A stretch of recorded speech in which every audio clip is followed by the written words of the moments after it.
afternoon. This is virtual testimonial and recognition program of Earist 77th Foundation Anniversary and 139th birth anniversary of Honorable Hilorio Amang Rodriguez Sr.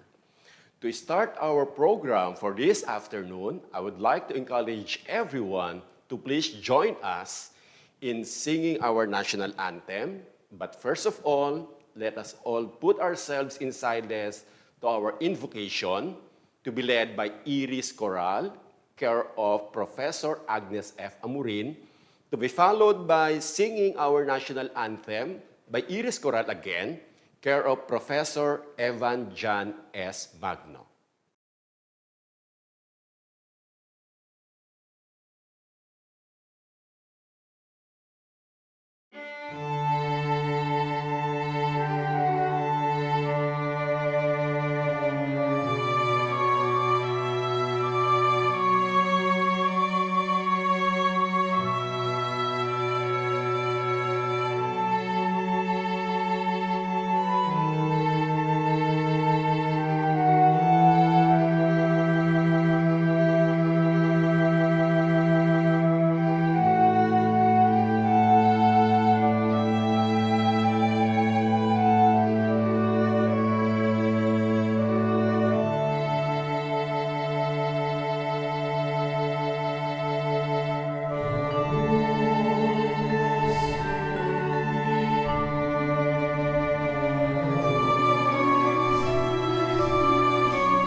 Bayang maging sa silamanan, alam ng gusto sa tingin mo'y buhay.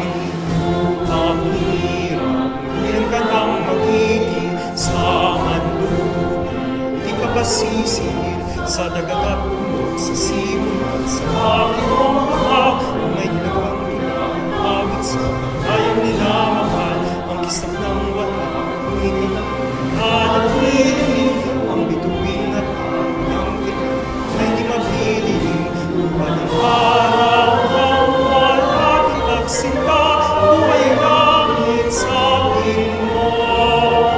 Ang hikaya ng hagay ng api ang magaya dahil sa'yo.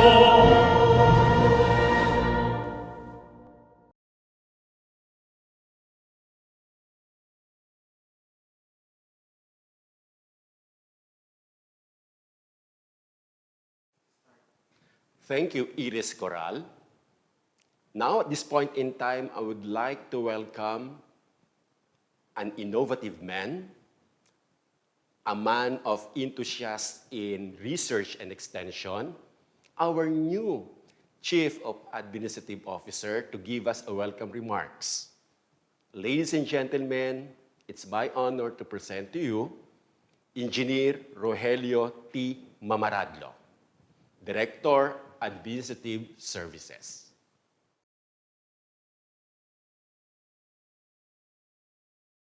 First of all, I would like to greet all the Christians a pleasant afternoon. As we celebrate our 77th foundation anniversary and the 139th birth anniversary of Honorable Eloy Amang Rodriguez Sr., I pray that all of us are in good health condition brought about by the current pandemics. I would like to congratulate all the retirees and service awardees for their contributions in the development of Earist. As I was writing the names and pictures of the retirees, it brings back my memories during my college days in Earist, having some of them as my mentors and helped me to develop to what I am today. I will be forever grateful to them, and I believe that what is Earist today is due to their contributions given by these employees who spent almost half of their lives serving our institution. Sa mga kasamaan po natin na magre-retire at sa mga kasamaan po natin na patuloy na nagseserbisyo and they will be given these service awards, marami pong salamat sa inyo at hindi po namin kayo bibiguin kasama po ng inyong lingkod at ng mga staff ng administrative services sa mga pangarap nyo sa Earist. Again, congratulations to all of you and may God bless us all. Thank you so much, Sir Roger, for your welcome remarks. At this point in time, let us hear a message to a dignified person in our institution, the mother of Earist community, a hardworking personnel, and most of all, the dear president of our institute. Ladies and gentlemen, please welcome Dr. Edita V. Pilio.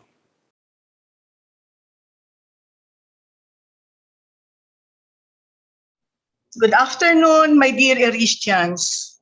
Musta na po kayo? Happy 77th founding anniversary and 139th birth anniversary to our founder and benefactor, the late Honorable Eulio Amang Rodriguez Sr. Due to COVID-19 pandemic, we could not hold a founding anniversary that we used to have before. However, we must be grateful that despite of what we are experiencing, we are still alive, healthy, and safe in doing our duties and functions. This year is the second virtual recognition program that we will have. We'll be giving loyalty award to our employees who have served Earist for 10, 15, 20, 25, 30, 35, and 40 years. Likewise, we will also honor and give tribute to our retirees for their significant contributions to our beloved institution when they were still connected with Earist. On behalf of the Earist administration, congratulations to our awardees this afternoon. I know that the certificate of recognition that you are going to receive this afternoon is not enough to recognize your outstanding accomplishment and contributions towards the realization of the vision and mission of Earist. You are the unsung heroes of our institution. This year is my last foundation day with you as Earist president. My term as president will end on November 25, 2022. May I also take this opportunity to thank you for all the support and cooperation you have extended to the administration. Next year, I'm sure that you will have a new president who will give a message during the Foundation Day. Once again, congratulations to all the awardees. May I encourage everyone to always do the right thing right. and make it as your guiding star wherever you may go. God bless and keep safe always. Thank you so much, dear President Pilio. At this point in time, let us proceed directly to the awarding of ceremonies. This is wherein our Service Loyalty Awardee of employees with 10, 15, 20, 25, 30, 35, and 40 years of diligent service in our Earist. This will be in reality during face-to-face. This will be presented supposedly by our Director of Administrative Services, now Director Rogelio T. Mamaradlo, to be awarded by Dr. Edita Vipilio, to be assisted by Dr. Frederick C. Pena, our Vice President for Academic Affairs, and Dr. Grant B. Cornell, Vice President for Planning, Research, Extension, and Production.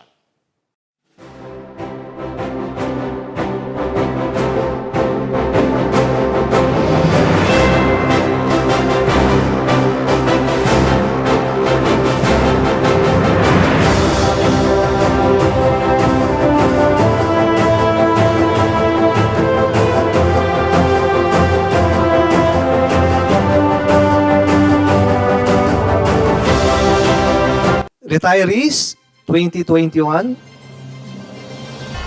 Mr. Philip T. Abitang, Dr. Elejo T. Asibar, Dr. Rowena A. Bulataulo, Miss Erlinda J. Cadiz, Miss Charo P. Cho, Mr. Jose D. Suagan,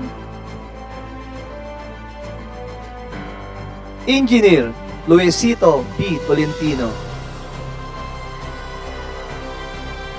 Dr. Virgilio P. Berhel, Mr. Christian B. Villanueva, Mr. Jose P. Maguyo, Mr. Felix C. Balangkit, Mr. Joe L. Camanong, Mr. Rodel A. Altes, Miss Rosana S. De la Cruz, Attorney Ricardo L. Albano, Mr. Eduardo A. Dimagila, Miss Marivic S. Gimari, Mr. Emerlito B. Ibarrientos, Dr. Miranalini A. Landicho,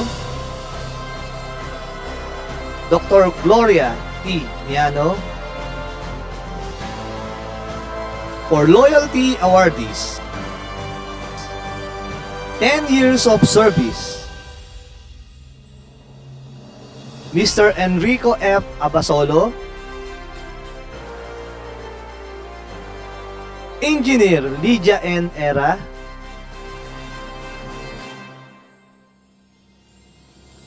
Dr. Georgia P. Ramirez, Miss Blaisdell C. Regacho, Dr. Jeffrey B. Belena,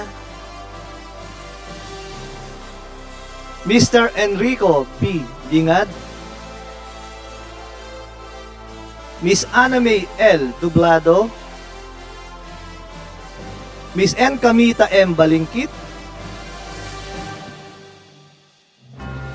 15 years of service, Mr. Eric P. Mante. Miss Evelyn R. Celestial. 20 years of service, Miss Maria Teresa G. Madagan, Dr. Grant D. Cornell,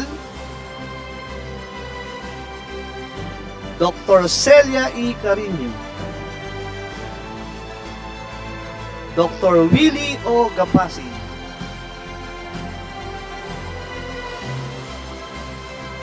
Dr. Evangeline M. Sanggalang, Miss Cecilia B. Suryo, Dr. Sheila Marie M. Matias, Mr. Ariel E. Tobias, Dr. Ramon D. David,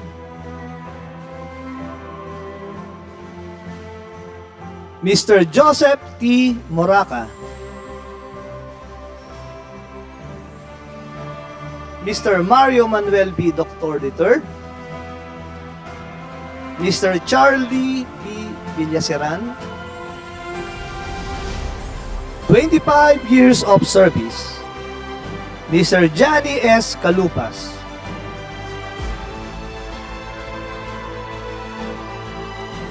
Miss Hazel F. Anuncio, Mr. Louis P. Pereira, Mr. Blue Archimedes P. Santos, Miss Felisa M. Villanoy, Mr. Juan Lauro M. Magugat,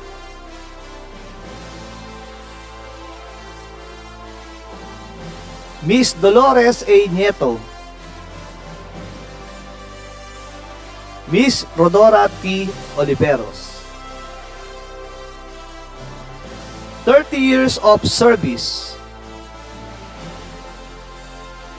Miss Melinda M. Duyan, Engineer Apolinario S. Soliano, Engineer Emmanuel M. Morales, Mr. Ferdinand D. Alvaro,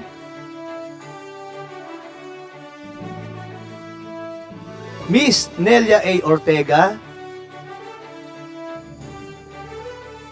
Engineer Nelson P. Guyan. 35 years of service, Mr. Jose R. Cornelio Jr., Mr. Efren R. Bacar,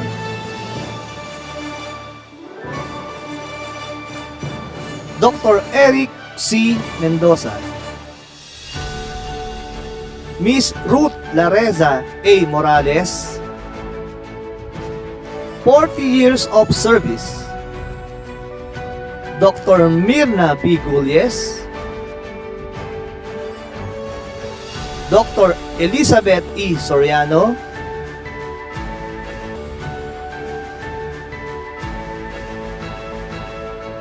Dr. Margie R. Atisardo. Posthumous, Architect Ocelito F. Cruz.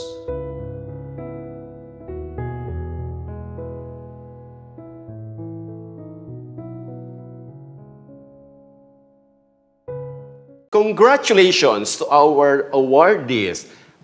Ladies and gentlemen, let us hear a wonderful song to be rendered by our Earist Choral under Professor Evan John S. Magno as our intermission number.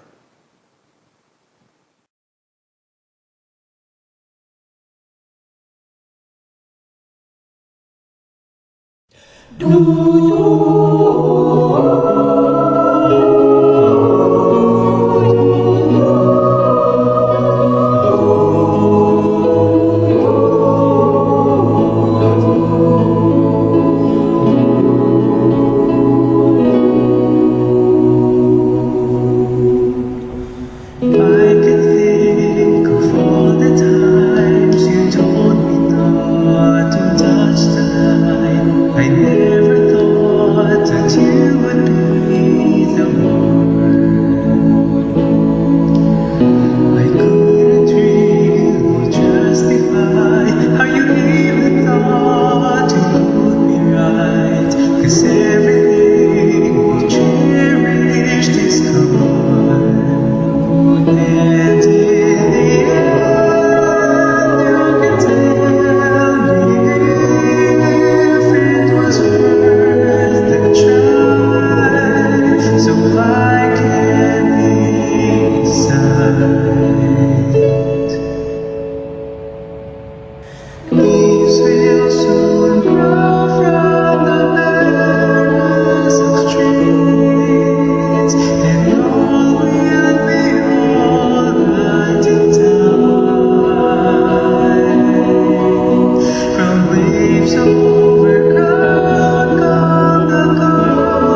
Thank you, Iris Coral. Now, let us hear a response from the awardees, from Service Loyalty Awardee and from our retirees. Para at least itong namang mga maiiwan at kasalukuyang nagseserbisyo pa rin sa Iris, ano kaya ang naging sekreto nila why they reach 40 years in service and why they reach to retire in Iris.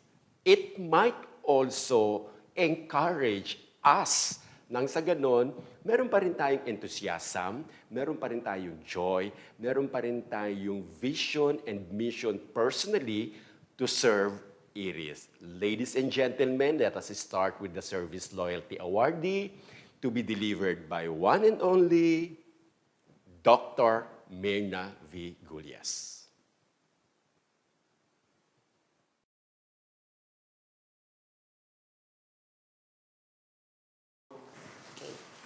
Madam President, Dr. Edita V. Pilio, the two energetic Vice Presidents, Dr. Frederick C. Pena and Dr.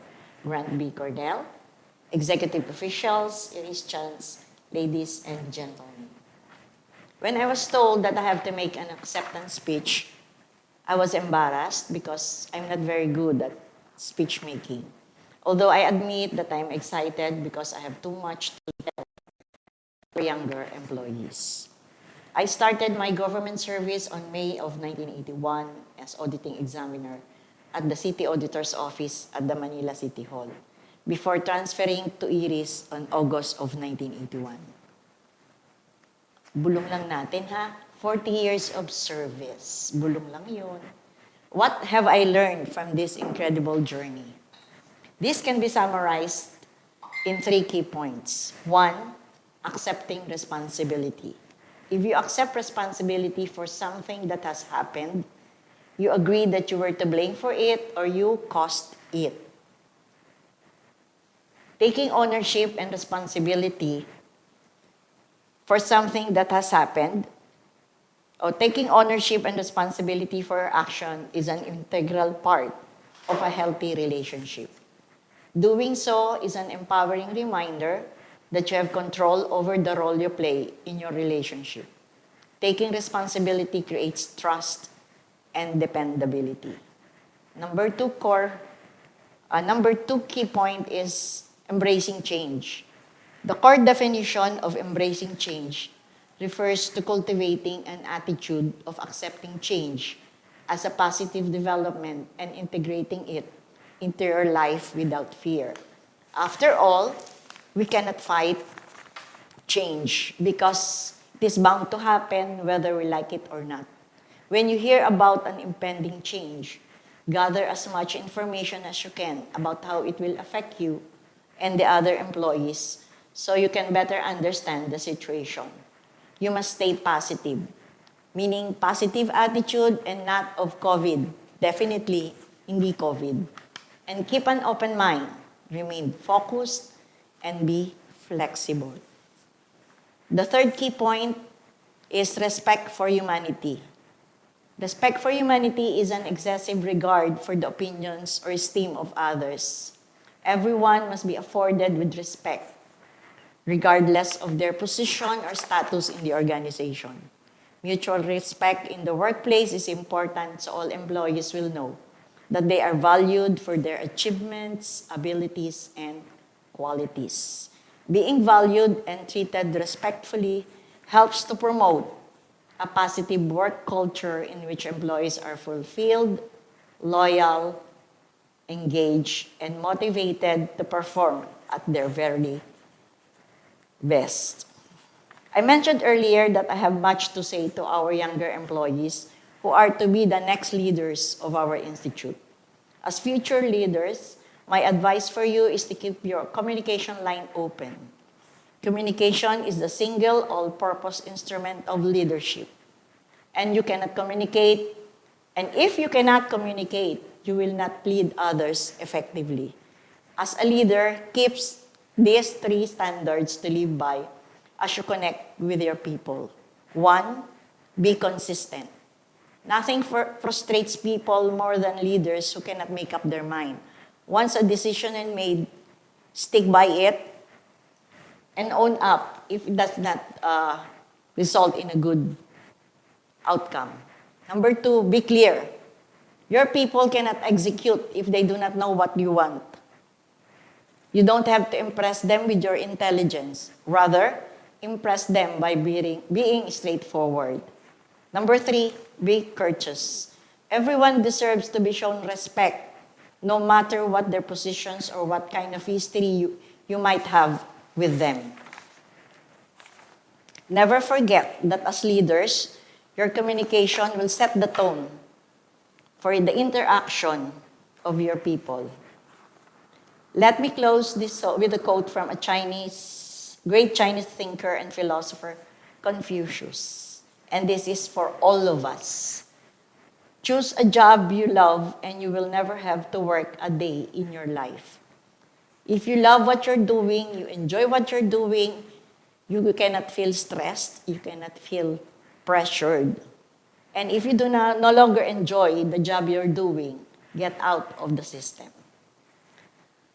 Thank you for this opportunity to share my thoughts and memories. And I would also like to thank all my coworkers and teammates who have made my life in Earist interesting and enjoyable, because I have the best and the worst experience in Earist. Pero sabi nga, I choose this job, so I have to love this job. So I hope we will continue to do our best for our institution so we can achieve success in our endeavor. Again, thank you for this opportunity.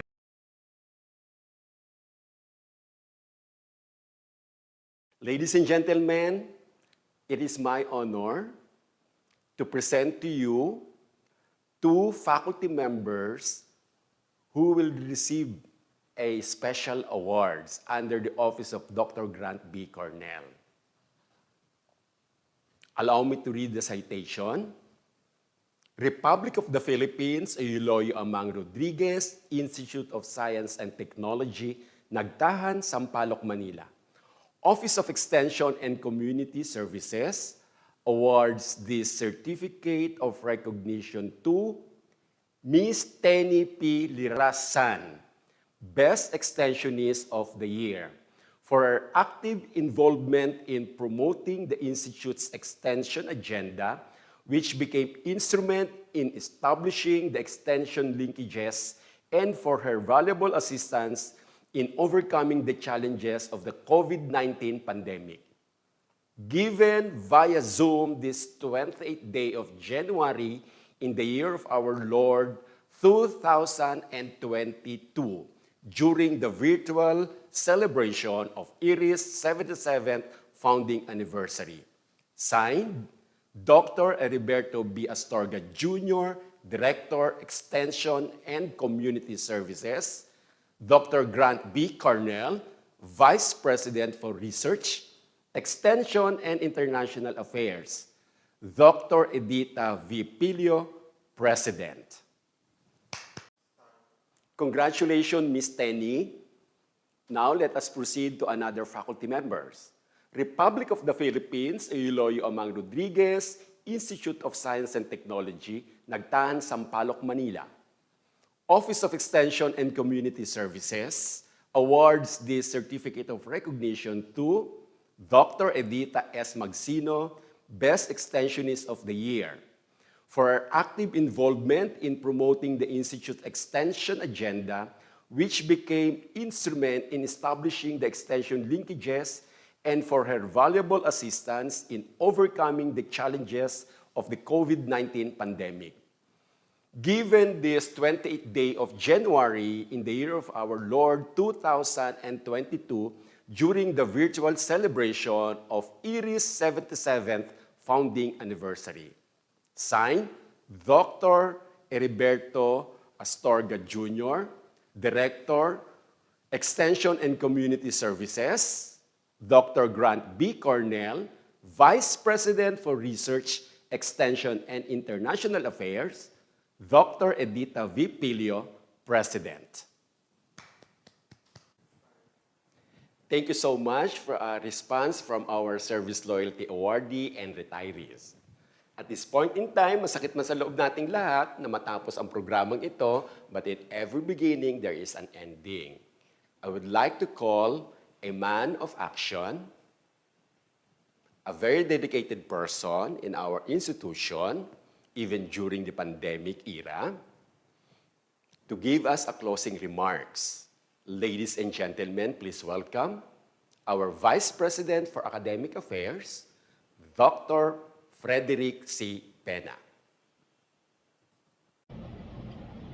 Hello to everybody, particularly to our President, Dr. Edita V. Pillo, our Vice President, Dr. Grant Cornell, to all school officials, teaching and non-teaching personnel, with special mention to the awardees and retirees.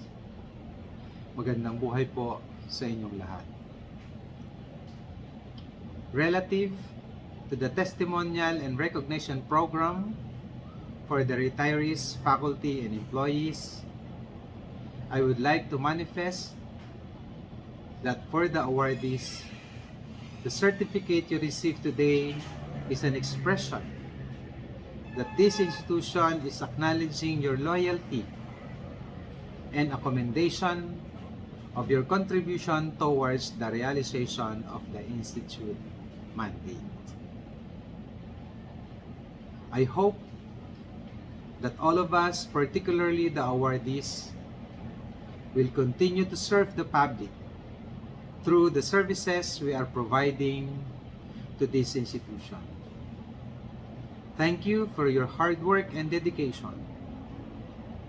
We look forward to your ongoing contributions and a bright and successful future together. For the retirees, you are the valued personnel of this institution. We would like to express our heartfelt gratitude for your services to our beloved institution, and we empathize with your situation because it is really hard for you, the thoughts of leaving this institution through your retirement.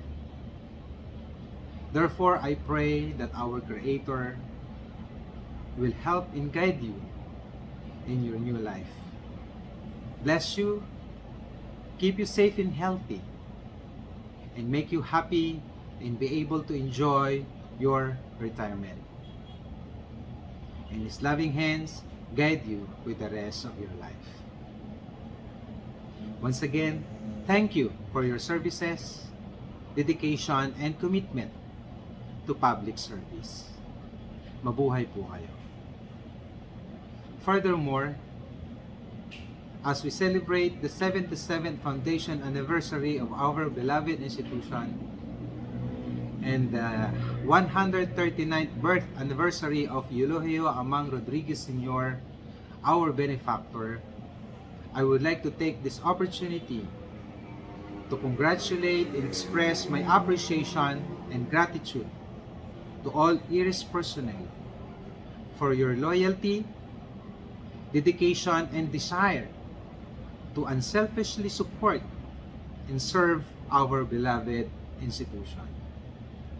Despite the challenges and difficulties amid this global health crisis brought about by COVID-19 pandemic, still our commitment, dedication, and loyalty to our institution is beyond question. Because of that, I believe that our dreams and aspirations will surely come true.